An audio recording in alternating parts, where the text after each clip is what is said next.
Boom, we are live, ladies and gentlemen. I've got a great guest for you today, Jeff Booth, the author of a new book called The Price of Tomorrow. I spent actually the last month reading it. It's a fantastic read. Jeff, thank you for joining us. How are you doing today? Great. Thanks for having me. Yeah, it's a pleasure. So let's dive right in. Give us a little bit of a history on your background and how you ended up. Where, I guess where we'll get to is where you are today.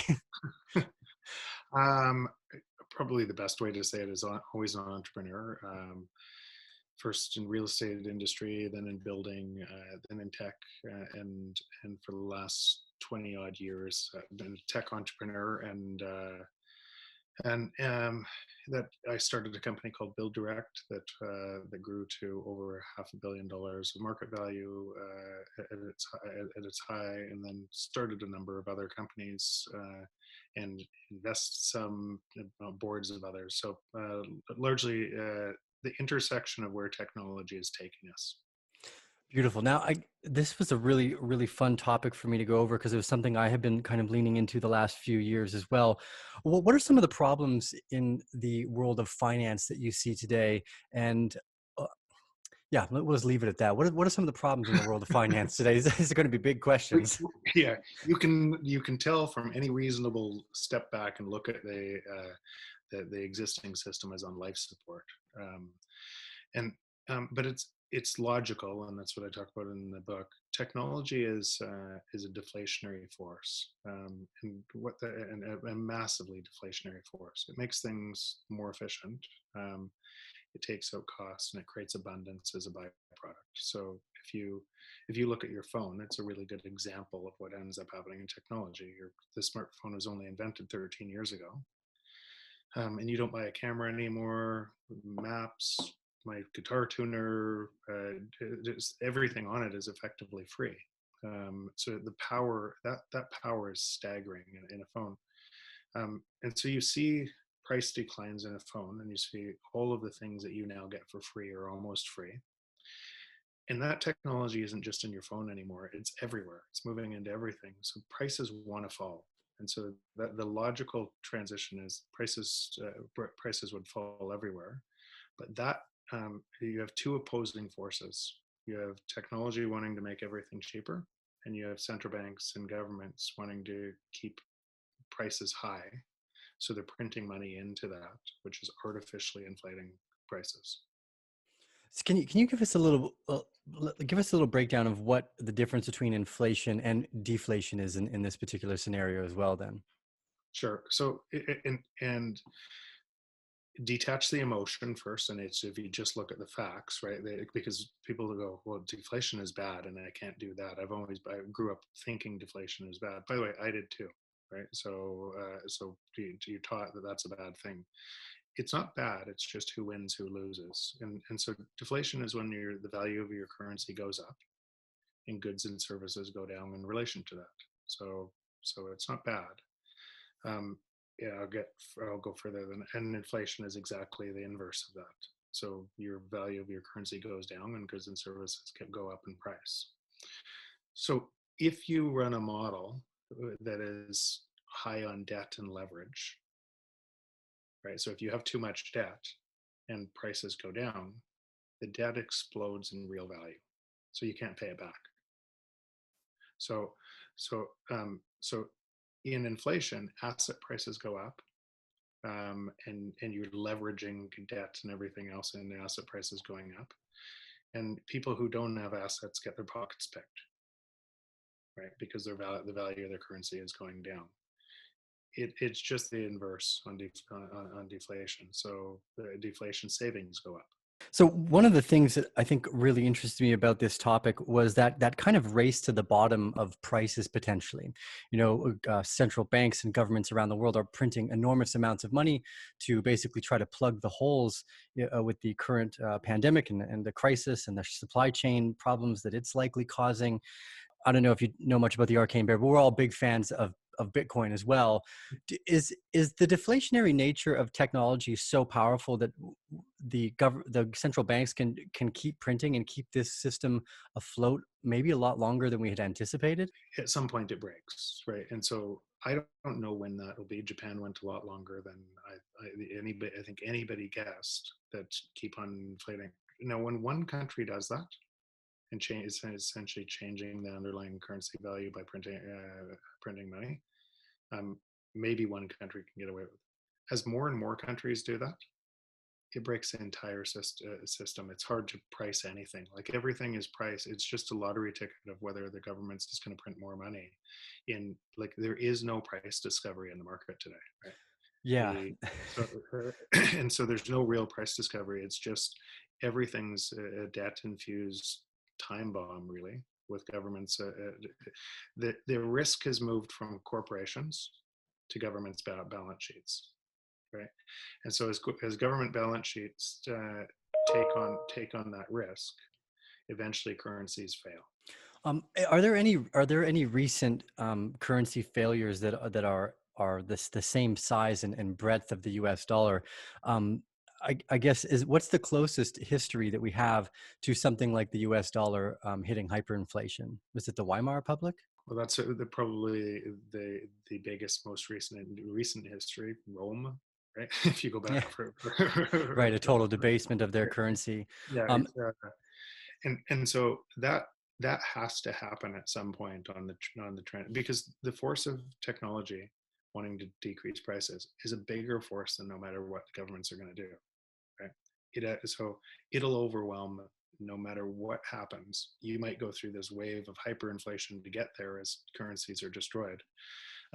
And potentially they get away with it. US currency gets away with it this time. And it happens next time. I don't know. It's hard to tell that date it's going to happen, but it's going to happen. with all the craziness going on in the markets, seeing oil go below $0 a barrel, I didn't even realize this was possible. Do you think these are some of the signs of the early aspects of deflation kind of hitting a system that's been kind of jimmy rigged in the background to keep prices looking somewhat nominal? Well, I don't know if oil is specifically a good indication of that. What I would say oil is, you had a supply, you had a demand shock, right? And all of the there's abundant oil and no one using it, and all the storage filled up, and the financial markets kind of on futures, trying to make money on futures, it had to be unloaded from the boat, right? And there's Yeah. no place to put it, and that's what drove and so that contract comes due, and it could fly. It might be worse in the next. It might be worse in a couple of days, right? So you don't know. You don't. But that's a bunch of people trading on futures contracts. It takes it down, but it does point to the same thing I'm talking about. It's it anything abundant, price falls, right? Abundance makes price fall. The air you breathe is the most valuable thing in your life, right? Yet it's free, and it's because it's abundant. The only place you can try to see your spear gun behind you is, so you can charge for air underwater, right? Yeah. Where it's not abundant, and so so divers have to pay for the air they breathe. But apart from that, it's free, right? And and technology creates that everywhere. And so if you're talking about oil, it's because it's so abundant in this market right now with the demand shock, it goes to giving it away. Right. Yeah. It was one of these weird moments where I'm trying to understand what the value of something is, and I think that's probably one of the most misunderstood aspects of the stock market. Is there's a big difference between value and the price of something. I guess what this leads me into as a question is, as we move forward with technology on a potentially exponential rate, moving ahead of us, what do you see the future of jobs looking like for people, and how do we kind of address this gap between what technology can do and then what most people are capable of doing? I think that's the point. That's the hopeful message in the book, right? And, and and most people don't realize this, but this has actually been going on for a long time. John Maynard Keynes wrote in his 1930s essay the economic possibilities of our grandchildren, He wrote we'd be working 15-hour weeks, right, and have the same abundance, because that would be spread to society. The technology would spread to society and take down work hours, um, logically along that curve, and you wouldn't need to work as much to be able to support a similar lifestyle, because prices would fall in lockstep. Seems like that's not necessarily a bad thing, right? But what, and it was tracking exactly on that course until 1971. What happened in 1971? Yeah, we went off any type of gold standard and went into full debasement of the currency. Exactly. And it started really small, um, and it's expanded from here. And every time you're doing this, you're driving wealth into the hands of some at the expense of others. So some don't have to work at all, right? Not a bit, right? Because there's so much wealth at the top, and some are on a treadmill. And if you do that for long enough, you divide society, and the division of society becomes the real risk, because the have-nots rise up and take back from the haves. That's and there's lots of historical precedent for it. So so not running not running a kind of fair economic model where everybody has consequences. You've got your hands pretty close into the supply chain with some of the work you do with your tech companies. Can you tell me a little bit about what you see going on in the supply chain world right now? And I'll kind of give an example about my thought process here. Is that, we're seeing all these articles about producers of either, like, let's say, potatoes, or that normally produce farm Yeah. to table meat type of stuff. Is the price points that are going to the restaurants keeping the prices inflated for other products as well? Like, knowing that everyone's still technically surviving, everyone still is alive, they're just not going to restaurants anymore. Has the basically, well, first off, is there are we seeing, I guess, cracks in the supply chain now? And then also, have some of the prices managed to stay that high because we sell a lot of these products to people that upsell us that same product back again, instead of just going home and eating? So probably supply chain works. The most efficient thing in the supply chain or logistics is density of the supply chain, right? So how many are the trucks full in between points? So if you have a demand shock and it changes points, and now trucks aren't full, right? Some or rail cars or whatever you have as a medium of transportation, then the cost per unit explodes, right? Because you can't average all of the cost of, say, you gave the example of potatoes across a full thing. Imagine shipping one potato. It doesn't work, right? So density of supply chains matters a lot. And if you have long supply chains, I'll tie this into kind of what makes Amazon special, and what made Walmart special, right? And what's changing from a supply chain perspective.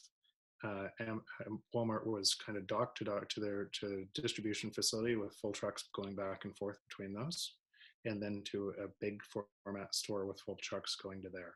And that relied on everybody driving to the store to drive that cycle. If one of those things didn't happen, the freight goes way up, and the costs have to go up to match. So for a long time, when Amazon's starting and has shipping cost, they're doing, instead of to the store and have everybody drive to the store, they're doing to the home, and they don't have density to the home. But as more density comes to the home, and the truck drives from me to you when we're neighbors, and then to our other neighbor and to their other neighbor, the density increases, and that supply chain gets way stronger, and costs come down. And you take density away from the previous supply chain, and the cost goes way up.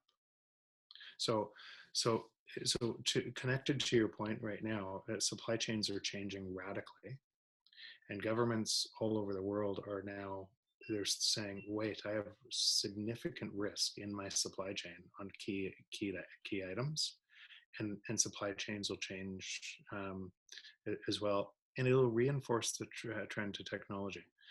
I'm chairman of the board of a company called Cubic Farms, and it builds some of the best technology in essentially not shipping containers, but it would look like shipping containers that rotate and grow in a cycle. You grow anything all year long in these. And, and today it has about 10 times advantage over a traditional farm. And so how much more you can grow and how much time you don't have pesticides, you don't have everything else. But but but today what's happening in their demand, because you can localize production anywhere, right? And you can grow all year round. And so when people are worried about long supply chains and the cost of those supply chains or them breaking down in food security, companies like that, which are really technology companies, explode in value. Yeah, do you think that these are kind of the first real down or steps towards, um, I think we toss around the word decentralization, but also the localization of product chains, the distribution of things. I mean, we see 3D printing on a massive acceleration. Are we going to end up in a place maybe 10 years from now where I can just download like my phone open source diagrams and I can print out the parts that I want? Are we going to decentralize almost everything through the nature of technology here? Is that like, do you think that's the end result of deflation in its Yes. course? Yes, and by the way, it's surprising you just made that leap. Very few people make that leap. I know some of it was in my book, but what 3D printing will look like as the cost comes down, and it's coming down, and the output. We still think, because we think about what 3D printing looked like or additive manufacturing looked like 5 years ago, that and you get this little trinket, right? It doesn't look like that at all anymore. It's moved so far beyond, and it's moving into production in a whole bunch of things. And it's in every year, it's just massive step changes to what's being available. But you just nailed it. Eventually, it'll look like it's just information, right? The 3D model that is today die cut and all of the technology around creating a manufacturing plant, so you can scale that and deliver cheap, and then add logistics to it to ship it from point to point to point so we can buy it. All of that all that comes out of the system, and it looks like a Google search for product. Yeah, like walk down to the local printing center and have whatever you need made that Yeah, day. and sorry, that's step one, local printing center. Step two is it'll be in your home and it'll look like the Jetsons. Yeah, I guess just out of you're pretty close to the technology sector as well. How far away do you think that is until we kind of breach into this sci-fi world where technology just so rapidly accelerates past what we know? Like I know, like we brought up the cell phones. I mean, this still blows my mind. I mean, we've gotten kind of used to it, but I remember back in the day when I thought a ham radio was cool. Yeah, so that's why it's all around us. We don't recognize it. That's the thing. People are thinking about, okay, it's going to be this day, and then everything changes. It's happening so rapidly across everything, and this is me. Where did that come from? Where did that come from? Where did that come from? Expect that from now forward. It's and on an advancing rate. If you if, if you want to know how fast, like artificial intelligence, what is happening there, the speed of growth there, and this and how it's affecting just about every industry right now, it doesn't. There's not a whole bunch of people aggregating 130 trillion websites on Google. It's all done by AI, right? You never go to page 537. All of that information is just aggregating back and making your choices better. But it's so much more prevalent than that in facial recognition and self-driving cars and all of these data points are coming together and driving faster velocity. Yeah, part of me was pondering the idea of, we've got things like CRISPR now and this ability to edit genes at a small level. Do you think printing will go in the way of the food and of food to some degree as well? Are you going to Yes, be able to print food out? yes, you will. But if you actually just look at the base, so people get fearful of the jobs, right? And so they try to protect this as a bad thing coming at all time. If you didn't need the jobs because you had a better benefit without them, is that such a bad thing? I know it makes your I know it makes you think, like, it's hard to even think like that. It's hard to even think at the rate that this is happening, because we're so used to living the way we live going backwards. We're so used to having a job, and that's our meaning of life, and that's our, and everything else. And what would we do without it? But it's going to radically change going forward. Yeah, it's one of these weird things too, where you kind of get used to it, like the frog in boiling water. Technology is growing up so quickly, and a lot, for instance, it's easy to see some of the people that were kind of already prepared for this new type of business that we're in, using Zoom, online conversations, realizing that most of the work we can do from home anyways. I guess some of my last questions here are going to be, um, do you aside from Bitcoin being a technology that really helps in helping people kind of get out of the inflationary system, are there other financial technologies that you're interested in, aside from just Bitcoin, that fit in that vertical as well? So Bitcoin is, and I've said this on a number of podcasts you might have heard, but Bitcoin is a really good hedge against any, like it works on a network effect. I think everybody, you're crazy not to own it. And I hope, I hope I don't need Yeah. it. And because if I need it, I really need it. And and it, but if I played probabilities on what central governments are going to do, I think I'm going to need it. But I hope I don't. Um, and uh, and so that's how I look at Bitcoin. As a store of as a store of value. I think at some point it is the most likely reserve currency, and other currencies pegged to it. I would say I currently see the probabilities looking like. Yeah, that was kind of what I've been leaning into the last 6 to 9 months as well, which is basically adoption on a national level. Once countries start looking to try to maybe close deficits, or do cross border trades with Bitcoin, we see the real price growth come in.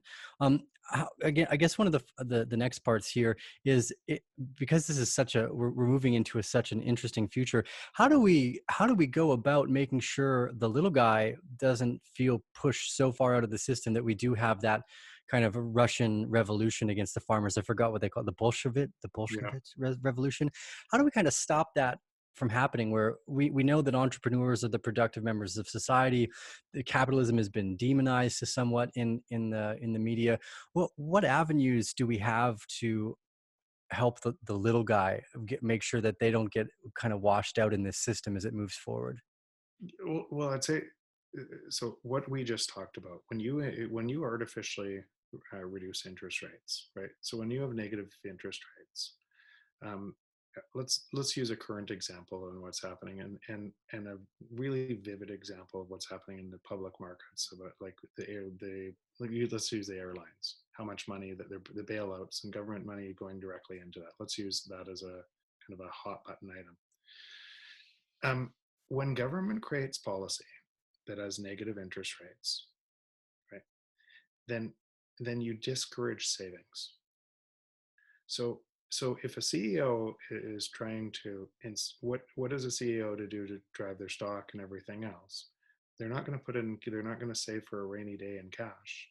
They're going to invest that money, whether it's in stock backs or buybacks, or anything, because essentially the government has said the incentive program, or the incentive system, is designed to make the cash worthless. So if the incentive is designed to make the cash worthless, how many people are going to save cash, right? And so then a shock to the system comes, and everybody goes, "Why didn't they save cash?" Right? It's because you've created misaligned incentives, and now you have to bail out these industries, and and and and and you get a whole bunch of you get a whole bunch of people saying, "I have to bail out, or all the people are going to be unemployed." Right? When this is going to go to, the truth is, you should let it fail, and new entrepreneurs should come in and raise that. But it doesn't address the structural issue. The structural issue is we're trying to drive growth that is no longer really there. Hmm. Right? Everything's wanting to run into deflation, and negative interest rates, money printing, all of that will not overcome that deflation rate. In fact, if you assume you have to pay that back the debt and you're adding more debt, the debt alone becomes disinflationary in the future because the taxes have to go up to pay for the debt, Hmm. right? Just alone in the debt. And that's where we are now in this cycle that I think everybody knows there's $250 trillion of debt against an $80 trillion global economy before COVID. And that's not counting unfunded liabilities and pension plans and everything else that are so underwater. So the debt is way worse than that. And now COVID. Now you have way more debt, predictably, and way high, smaller, and a way smaller economy. And at some point along that debt mirage, right, or Ponzi scheme, Yeah. currency break, right? Yeah, there's this thought in my mind right now. Is kind of a two-part thought.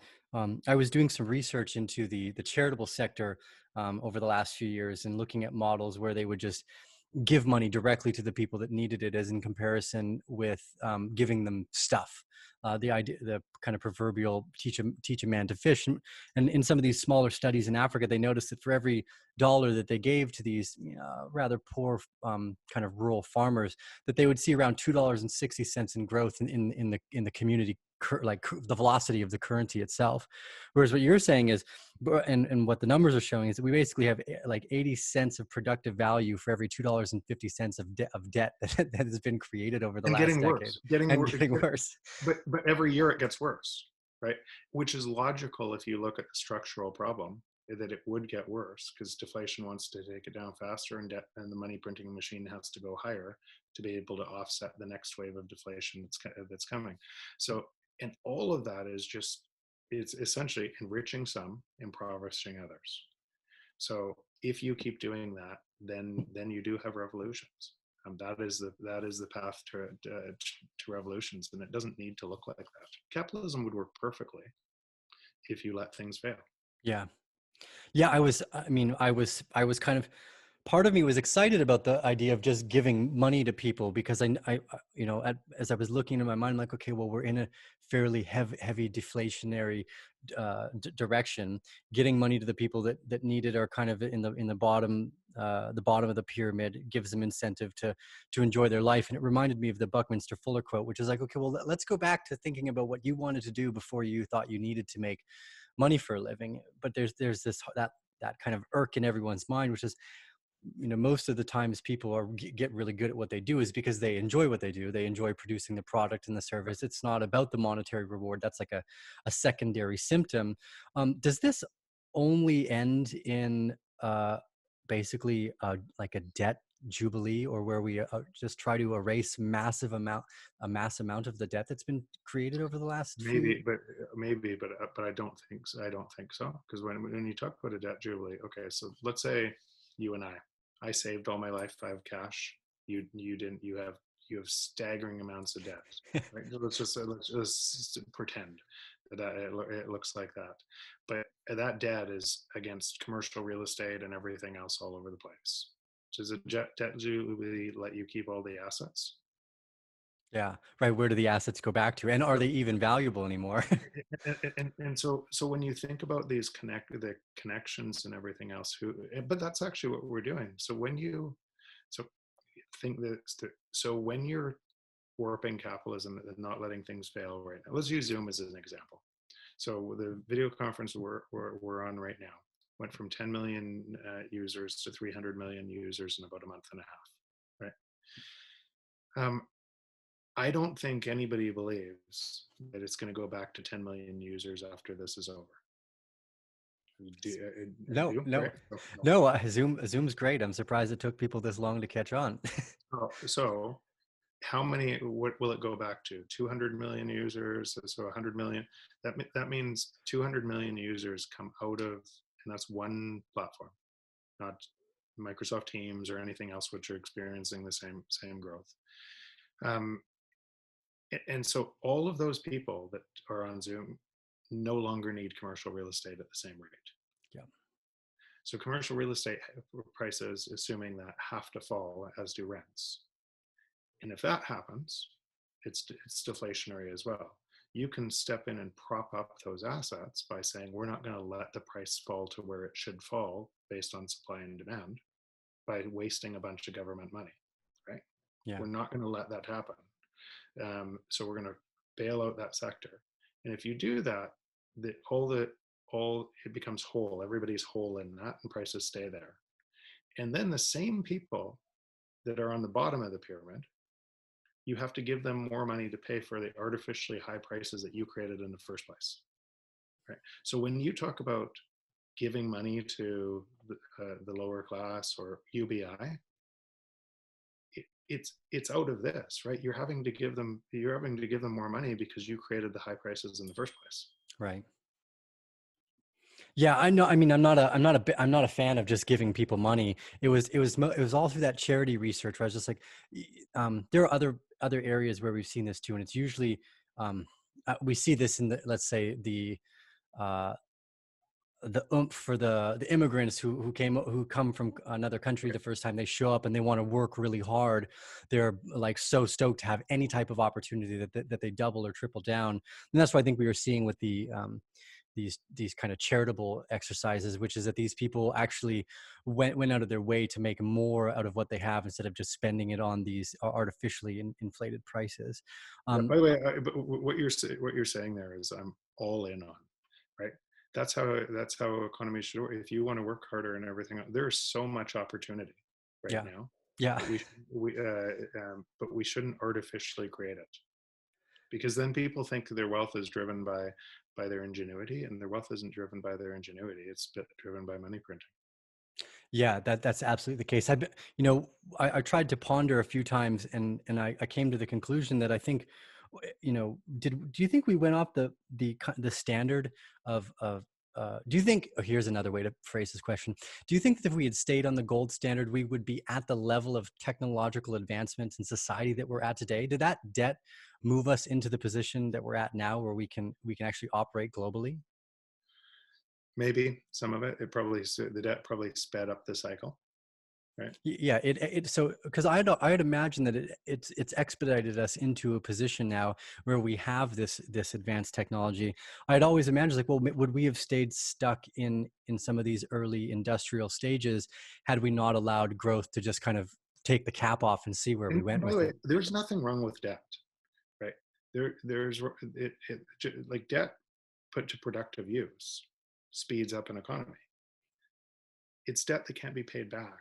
And once you pass the point, once you jump the shark, right, from the old happy days, once you jump the shark, it's debt that can't be paid back that turns into a problem, and keep on driving on that. So debt itself isn't a bad thing if it goes into productive use. Okay, so yeah, because everyone gets into conspiracy theories about the idea of this being a kind of like a global scheme to take everything over. And well, I do feel that, I always try to put a positive spin on it. It's like, okay, well, if I was gonna, maybe we did this because it was the fastest way for us to get to a more advanced society, even though it debased the system. Like, let's just print and see where it takes us. There's no global scheme. You read this in the book, game theory, right? You care about your family first, then your friends, and everything else. And we all live like that. And so if a country has a currency and it backs every other currency, you can play that game, and world trade is enhanced by U.S. dollar, gold standard, and everybody understands the rules of fair trade, right? The world grows really fast. It's good for the world. But when the U.S. couldn't pay for the Vietnam War, right, through that, it exported their pain to others, right? And so you'll do what's in your interest first instead of the greater community first, and that precipitated more and more countries doing the same thing to where we are doing what we're doing now. So just a logical. So so Bitcoin. The one thing about Bitcoin is a standard. If assuming governments peg to it, that wouldn't be allowed to happen. Right. There's some of my last thoughts here were I had had this vision right after the pandemic started about our next two kind of novels. They're like Neil Stevenson novels. One of them is like The Rise of the Digital Cowboy. Do you think we're going to see a kind of a resurgence of artisanal science, open source communications of how we run scientific data? Because I feel that I see a lot more people planting gardens than ever before. I feel that that direction takes us into a more artisanal version of many things. How do you feel about the next 5 years? Because I agree with you. I think we're going sci-fi, but do we go back to a much more localized produce area first before we can jump into that kind of sci-fi print everything I open think source there's a world? lot of I think there's a lot of people right now, notwithstanding people want to get back together and everything else, but I think there's a lot of people questioning exactly what you just said. Why am I doing this thing and spending all my time doing this thing for more and more and more? I spend 2 hours driving back and forth and everything else and to work, to drive to a building, to have to buy all these things, that most of those things are in storage and everything else, to collect things. I think that kind of is going through society a lot right now. And people are questioning, maybe it could look different. So, so I do, yeah, I do think, by the way, I don't think it's, but the one thing I would say is I look at trends and I look at macro trends rather than it's going to be this day, it's going to change.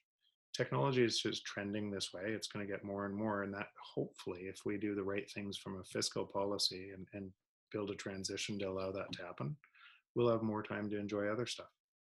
Yeah, that would be the goal. I mean, I'm out here in Costa Rica. I've got a 2 acres of property, private well. I have fiber optic internet that comes to my house in the middle of nowhere. Yeah, these trends, these changes away from kind of single large city to more distributed, more people going out into the rural and urban areas, I think is what we're going to see next. Because that question of why am I doing all this extra work when I could just be enjoying myself, have more time with the family, more time to read or play an instrument, paint, whatever someone might be interested in. Okay, so my last question here is kind of it's an abstract question. Um, I've always had this idea in my mind that there's no, we hear gold bugs and other investors say, oh, well, there's, intrinsic value to gold. And I disagree with the sentiment because in my mind, I think, okay, well, if I'm dying, survival is the only intrinsic value that I have. These ideas of like water, air that we had talked about earlier, some things that are abundant, like being able to feed ourselves. Is is the price of everything just a hallucination of people agreeing on it having a value? And is this the moment where we reevaluate a lot of these things that shouldn't have been priced so high? Um, Interesting. We could play that, but economics is about scarcity, not about value, right?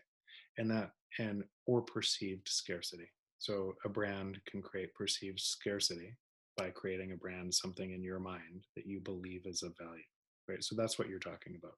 And if you believe it has value, you'll pay more for that. And if you believe it has more value than the next person beside you, you'll pay more for that as well. But it's about scarcity, right? And technology creates abundance everywhere. That's the so that's so it's hard to price abundance. That's why the price comes down. And so a lot of people say the only reason the apps are free on your phone are because they're paid for by but with advertising. That is not true.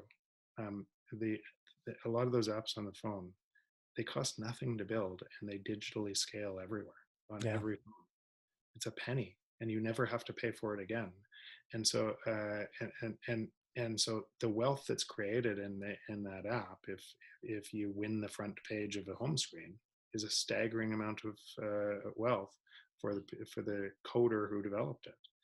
And there's millions and millions of coders trying to compete to get to that home screen.